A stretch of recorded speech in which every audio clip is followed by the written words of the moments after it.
Okay, so you're ready to open up your own practice.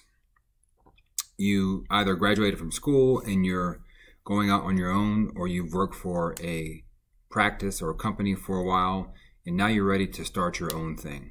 You want to bring your skills into the world and make a business that you can work for yourself and not have to work for somebody else, which is great. More power to you to doing your own thing than working for the man.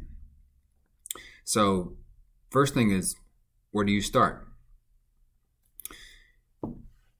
Really, what I would say is the biggest thing you need to think about, or should think about, to be successful is to branch yourself out from the general public of massage therapists. So how do you make your business specific enough that people can search for you and find you versus being a general massage therapy business?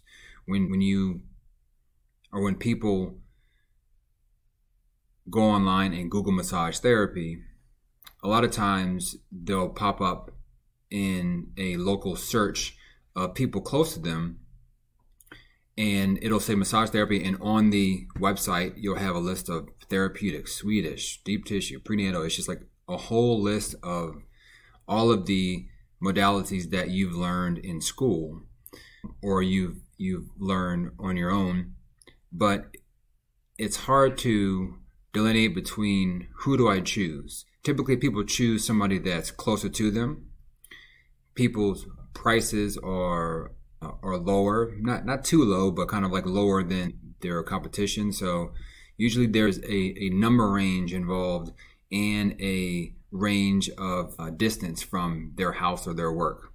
So in order to charge a premium price and have people drive farther than they would normally, the better you can specify your target market, your client or patient who you're going to serve, it's going to be much easier for you to grow faster, to market easier, and to have people have word of mouth and say, this person is the person to go to for prenatal. This person works with moms, with new moms, or this person works with veterans that are male, or whatever, like the more specific, the better.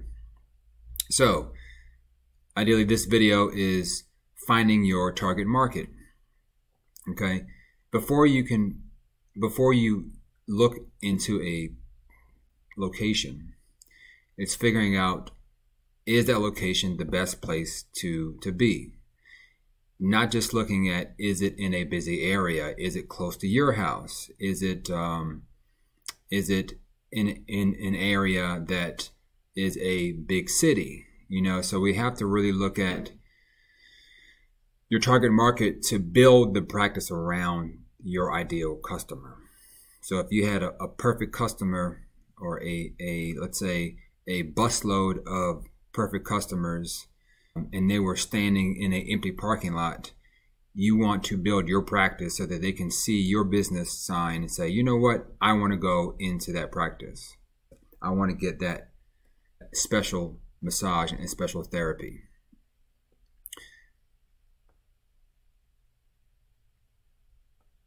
All right, so geographic is your ideal avatar. So first, remember, so thinking about your avatar. Is your avatar going to be prenatal? Is it going to be sports? Is it going to be medical massage, Swedish? So based off your experience with many customers, you'll find a person that is, I guess, a person or client that you like working with the most. It's going to take time, if you're new, to get out there and work for a practice and actually figure out what type of clientele you like working with best, and that you can work with 5, 6, 7 patients a day. So versus it being something that makes money, but you're not happy about it, your morale is going to be very, very low, and it's going to be hard for you to get out there and people to really see. People want to see that you are passionate about what you do. not just that you have the skill. So the more you can work with clientele that you're passionate about, they're going to be raving about you. You're going to be raving about them and about what you offer, and it's going to be a win-win, and you're going to shine out like the North Star. Okay? So figuring out who you want to be. So let's say it's going to be new moms between the age of 21 and 61. Okay? Where are these people located? So what region, what region are they in? So if you're near a hospital, where new moms are giving birth, that could potentially be a good area near a hospital where they're more likely to come to the hospital in the first couple months of the baby being born to come in and get the baby checked out. Okay? So after they check the baby out, they can swing by you and get some postnatal massage therapy. You could even offer maybe a place for the child to stay, like a little kind of tiny nursery for them to stay, have toys or whatever, for the other kids, whatever it may be. But just getting very specific on what area is best where your target market is. Demographic. So what characteristics do new moms have? They have a certain set of likes and dislikes, and what they need, what they don't need in their life. Since they're new moms, having a area where they can breastfeed privately in your practice. So maybe there's like one little area or room or a place with a curtain where they can have a nice cozy chair. They can have some nice sound machine and music and water and maybe some pillows to help them breastfeed their baby in case they need to do that right after the session or before the session, so they're not rushing off and feeling panicked.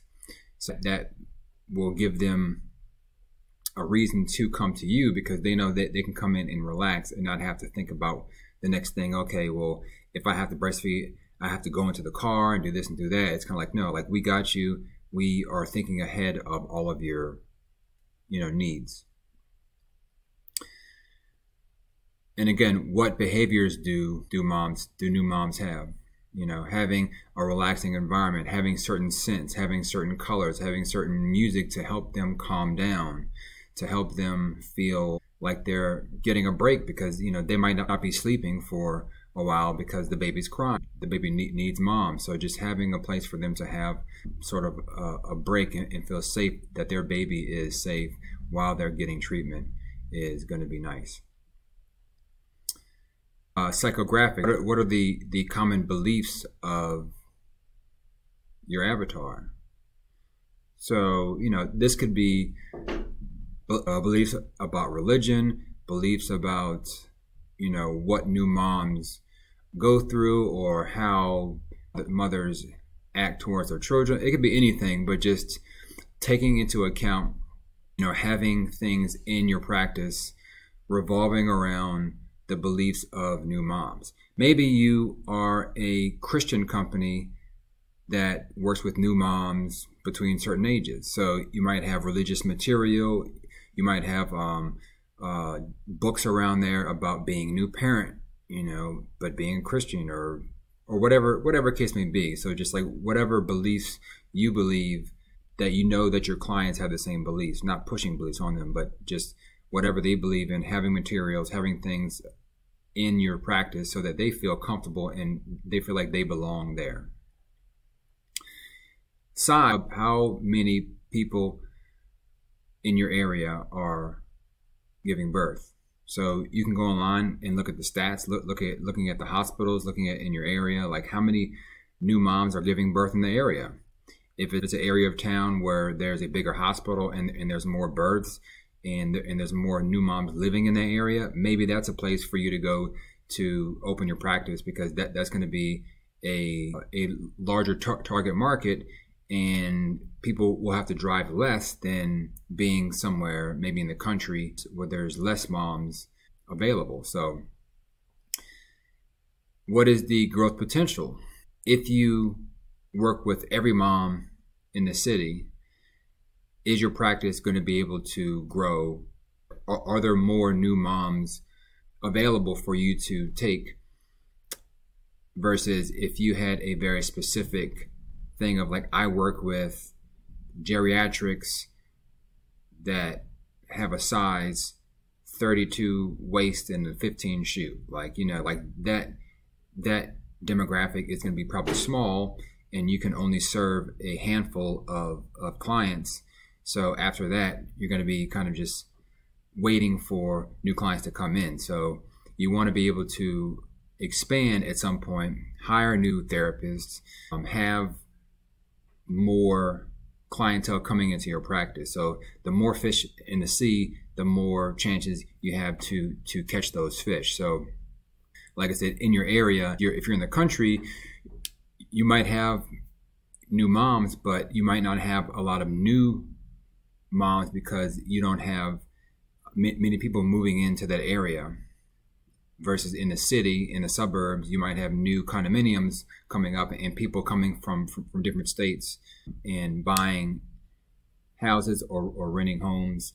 And then you have a larger target market of people that are either new moms or getting ready to be new moms in the next year or so. People are always having kids. That target market, I think, is always going to grow. So just being in that area and around places that maybe that educate new moms, talking to doulas, talking to pediatricians, talking to prenatal therapists, you know, just different people. There's such a network of other practitioners and other associations that you can get into to help market your practice. Okay.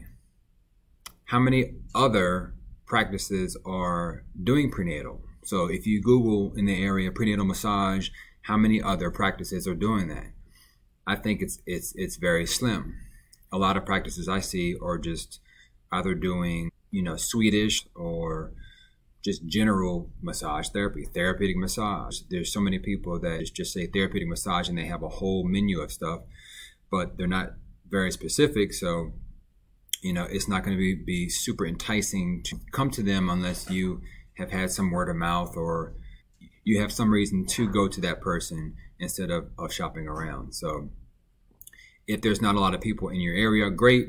You can be the only prenatal therapist in the area, and then whenever somebody Googles, you're the person to go to, so you're getting all the traffic. Okay? What is the risk of serving this population? So being successful in this segment is pretty high. You know, because like I said, there's always new moms. There's always people getting pregnant. There's always people thinking about getting pregnant. So there's always going to be new moms available for you to work with. The more you get into this population in the community, the more reviews you're going to get, the more word of mouth you're going to get of like you're the person to go to when a mom has had a baby. Okay. And last, how are you going to serve this segment and be successful? How are you going to understand what this population needs? How are you going to talk to other moms? Find out what they want. Find out what their body needs. Find out how you can make your practice the most comforting, welcoming practice available so that you can have somebody walk in and say, this is the place that I've been looking for, that I didn't even know was here. I'm so glad that you are here. I'm going to recommend all of my other moms to come see you. And not only is this a welcoming place, your attitude is great. You're so passionate about helping new moms. You're so knowledgeable about what they need, about how massage can help our body recover. You know, so it's kind of like education. You're giving great service. Your personality is the biggest thing, you know, because you're even if 1,000 people did what you did, your personality is going to be what sets you apart from the other person. There's only one you. You are very unique. You have your own way of touching, way of speaking, way of moving, way of everything you do. So people are going to be drawn to you as an individual. So don't let the market being saturated deter you from doing your own thing, because it's not really about what you do, it's about how you do it, and that's based off you as an individual.